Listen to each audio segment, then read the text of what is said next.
Welcome to Ibadan, the Oyo State capital, southwest Nigeria, where business is no longer as usual.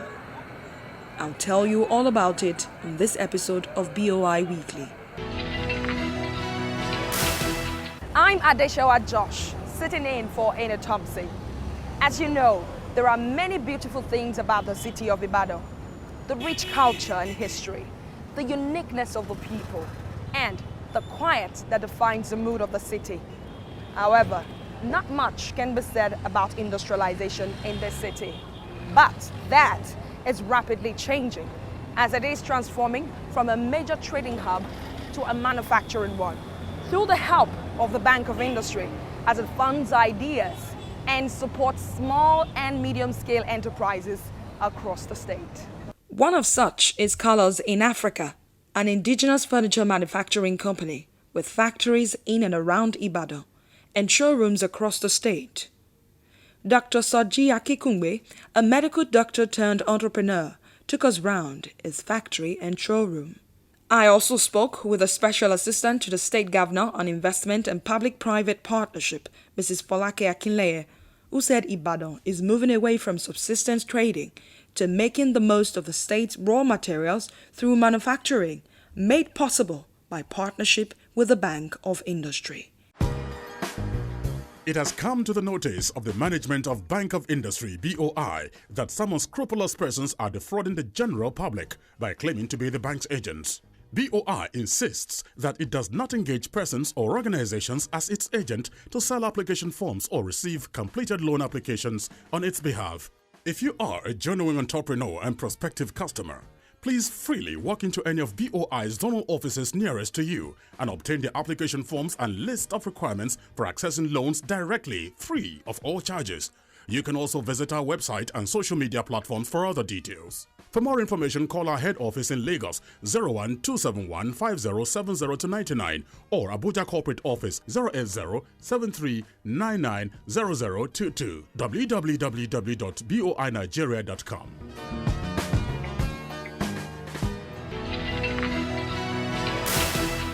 I'm Soji Akikugwe, Managing Director, Colors in Africa, a leading indigenous furniture manufacturing company. You're welcome to our showroom. Please come round and let's show you around.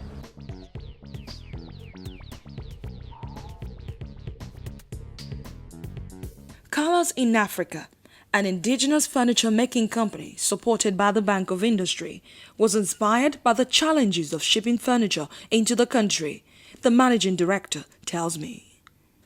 Soji Akikungbe, a medical doctor turned entrepreneur, wanted to bridge that gap by introducing locally made furniture that matches international quality. It was quite African inspired, and I opened my first shop probably about 15 years ago.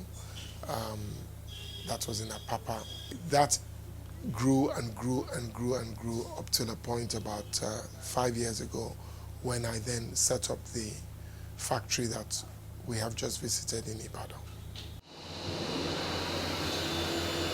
But the journey wasn't an easy ride. It was hard to keep up with the demands, and the business needed a life-saving partner. We finally got a loan from Bank of Industry about 2 years ago, which was used to part refinance and to part fund some new machinery for our business, which helped to be able to use up some of our underutilized capacity because we had skill, but we didn't have equipment to mop up that capacity. So challenges have been building up skill, the right kind of finance, and support from the Nigerian market.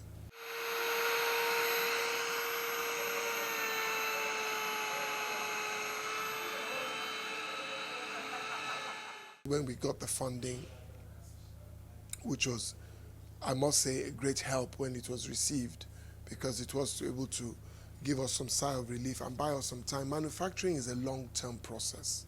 It's not a destination, it's a journey. Bank of Industry is much more confident of our commitment to building industry, because that's what they also want to do. They want to be seen to be building viable industry in Nigeria.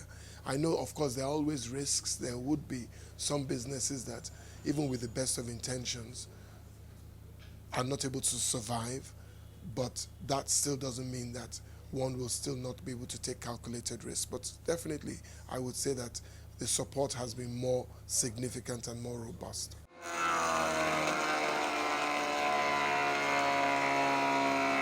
The factory is large with 2 floors and 5 departments, full of heavy machines and highly skilled workers, meticulously cutting through the woods and assembling them to the details. Most of our materials are sourced locally. I mean, we use a lot of wood, solid wood, and we use a lot of what I would call man-made wood, man-simulated wood, which is, most of it is imported from Asia, China, but is available locally.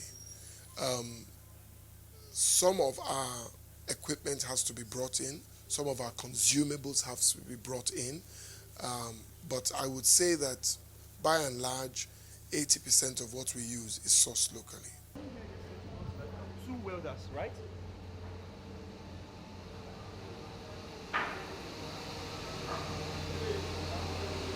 Process starts from here. The wood is put into, it comes in planks and is put into a thicknesser, which is then planes it to a certain thickness for whatever item is meant to be made. If it's meant to be a chair leg or a table part. So it goes through the machine.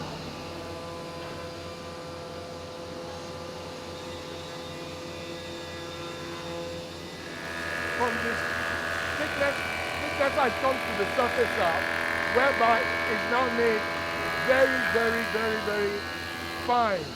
So the thicknesser only brings it to a certain level of thickness, whilst the surfacer will make it as smooth as possible. So this is a smoothener. At the surface planer, we then bring it to the cross cut to cut it into the sizes that we want. So if it's a chair part or a table leg, so it's a blade that cuts it into sizes. Now we have a whole array of table saws.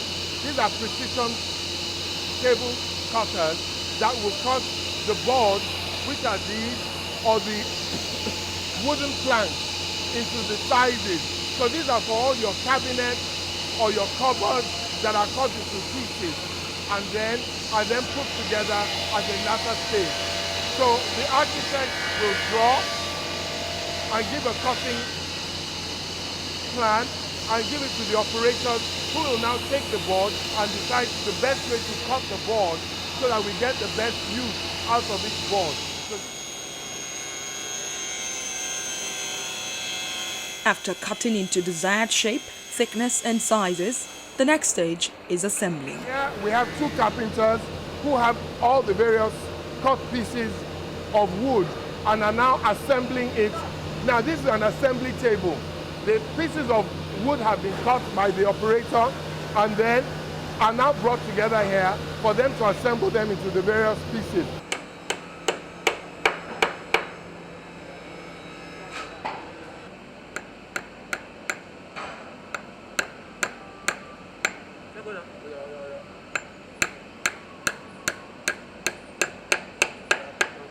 Up next is the framing department, where all the frames for the upholstery are designed. This is our main framing department for all the chair frames, for all the sofas. Now all the items here will ultimately be upholstered. So the items, they have templates which are all on the wall. They bring the templates out, they bring the panels, the planks of wood, and then they cut them out like a jigsaw and then assemble it into the chair frames, which eventually goes upstairs for the upholstery. We then come along. Here, this is the main assembly area of our factory. This is where all the items made out of man-made wood, veneer. A lot of furniture now today is made out of semi-processed wood, which is called medium density fiber. So we then have here, all the items have been cut on the table saws there, and then you then come here and then they assemble them here. And what happens is that because the items have been pre-cut to various dimensions, the items are all the same. As you can see here, we have a whole line of small shelving cabinets which literally all look the same. There's a gentleman here who is still assembling one as we go along. More assembly takes on, as we can see here. And once the items are finished, we now take them to the spraying department.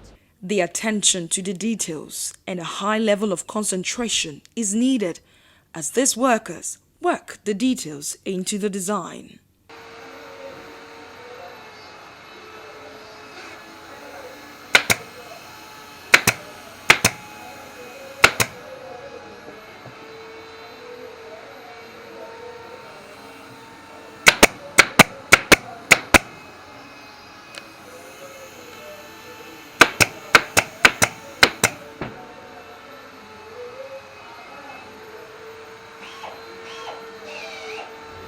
The items come in fully built from the assembly section.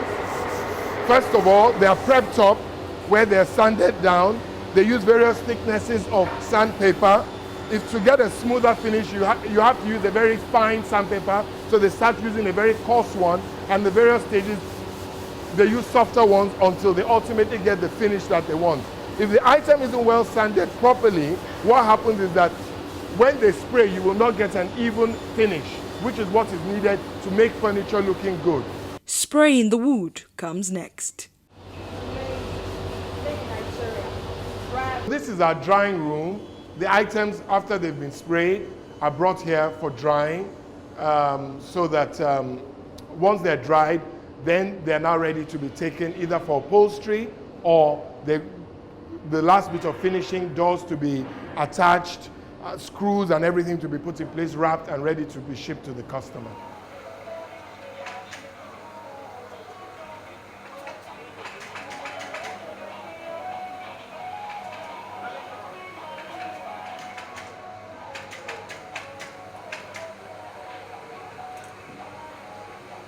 In the upholstery room, the seamstresses and upholsterers are on hand to finish the process. We'll make 15 dining chairs covers with this fabric.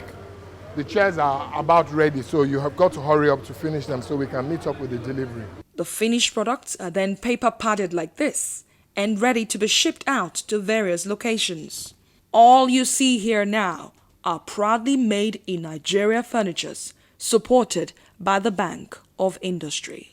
The business has also created jobs, hiring over 100 young men, including the disabled. When we were starting the second factory and we were looking for people who were a bit more stable, I had then an HR consultant, Sable, an African American married to a Nigerian, who'd worked with people who are speech deficient. And she said, look, there's nothing wrong with them, they work hard, and that's how we started hiring them. And quite honestly, they've turned out to be very, very committed staff. It's lovely to see at Christmas, when we have our Christmas parties, they bring their wives, and the wives bring their husbands and their children. And it's such a moment of joy to be a part of people who otherwise would have been on the fringe of society. The furniture outlook in this country is very robust, because until a time whereby the average graduate who has a steady job can be able to walk into some form of a furniture shop, that's when we know that at least we've served the market. If I look at the construction industry and look at the furniture industry is so small to the size of the construction industry. And the furniture industry should be 4 times the size, because once you build your house, you don't need to build it again. But when you furnish your house, every now and again, either you want to change something or something. So furniture is ongoing. Construction is finite. So that just shows me that the opportunities are very robust in the years to come. We've had tremendous support from the Bank of Industry to take us to where we are. We see the opportunities very robust in this industry, and we know that with continued support from the Bank of Industry, we will be able to fulfill the dreams in the coming years.